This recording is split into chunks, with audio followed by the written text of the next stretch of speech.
Hello, brothers and sisters. We are the brothers from the Gathering of Christ Church.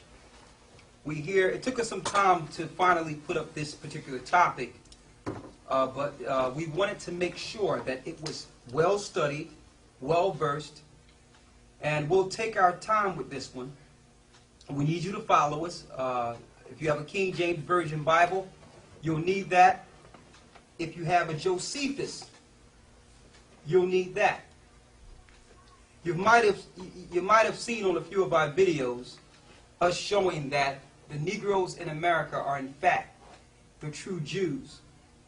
We went through many studies, and if you go to a few of our past clips, you can see, you'll know if you link up the precepts that the Negroes in America are in fact the true Jews. But we've been getting a lot of letters, some good, some bad.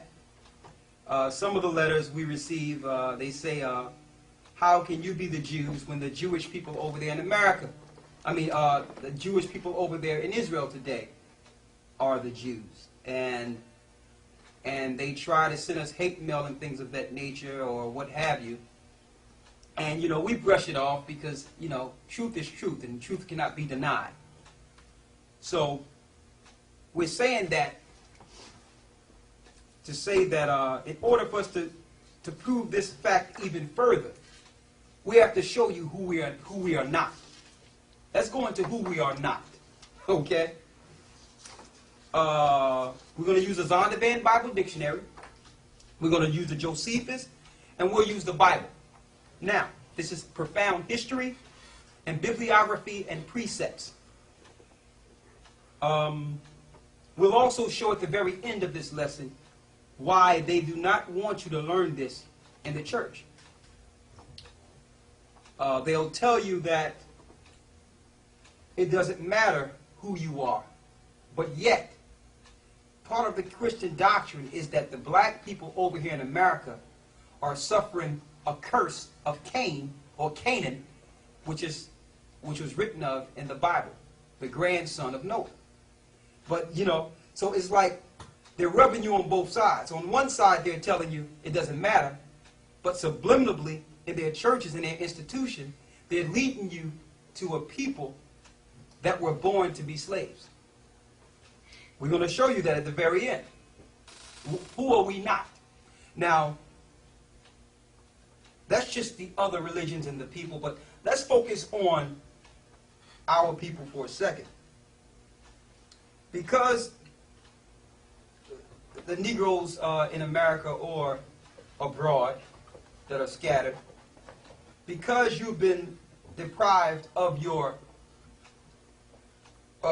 identity, and you've been deprived of your heritage, you tend to pick up anything that shows any understanding that remotely will give you some identities, like some sense of purpose. So we have many people, especially here in America, who are looking into this Afrocentric religion now, or trying to get some type of belonging by saying, I'm from Africa. All right? You have some of our people going into the fact that, or they're saying that, I'm not going to say it's fact, they're saying that they're Egyptians. And ask you, have you seen the ISIS papers or the Egyptian Book of the Dead? But yet, they can't show us any proof how they are Egyptians. Right? They can relate to the slave ships and their parents coming over here in cargo slavery, but they can't go from Africa and show how their people ran from Egypt into Western Africa and to show what tribes they're from. But they'll hold on to Egyptology. Kemet. You have some people think that they are Ethiopians or what have you, but with no proof. Why do they think they're Africans? And why, when you say you're Africans, no one tried to argue with you?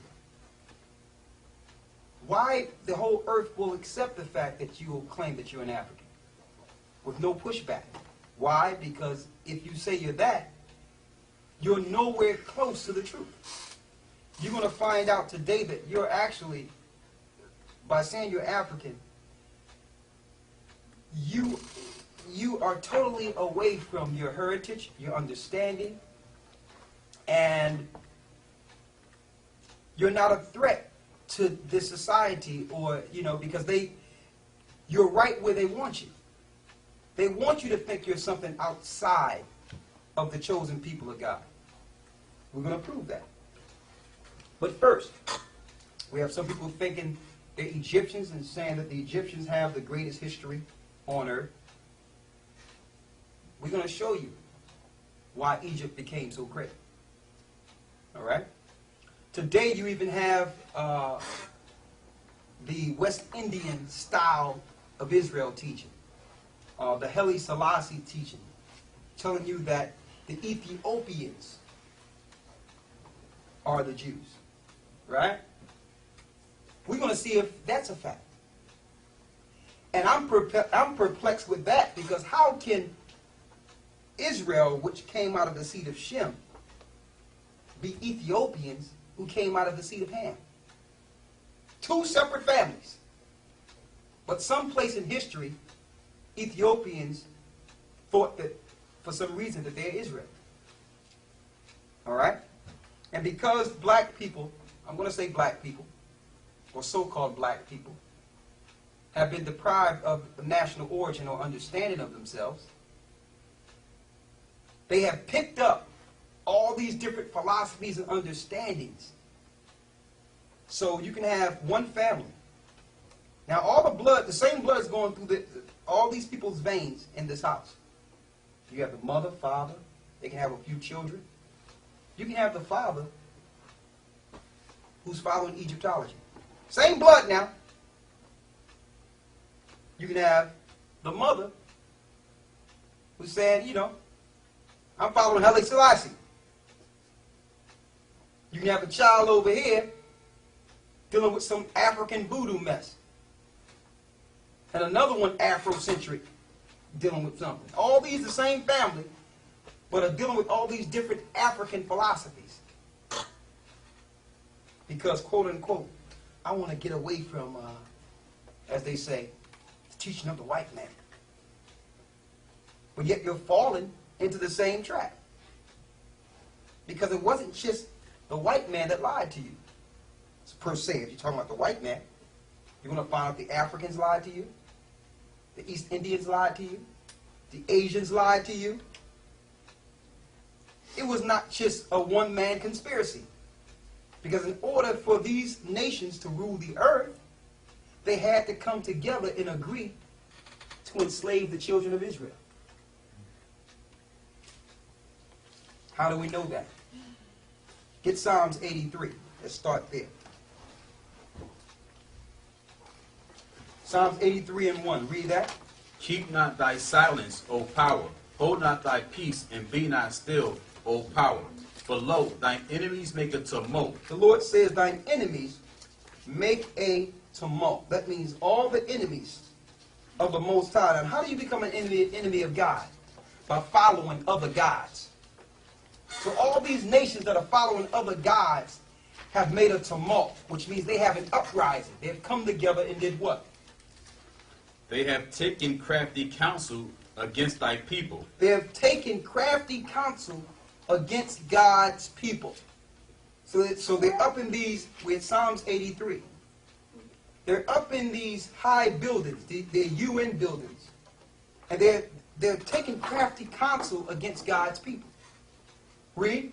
And consulted against thy hidden ones. And they are consulting against the hidden ones. Now the hidden ones are the people that have no idea who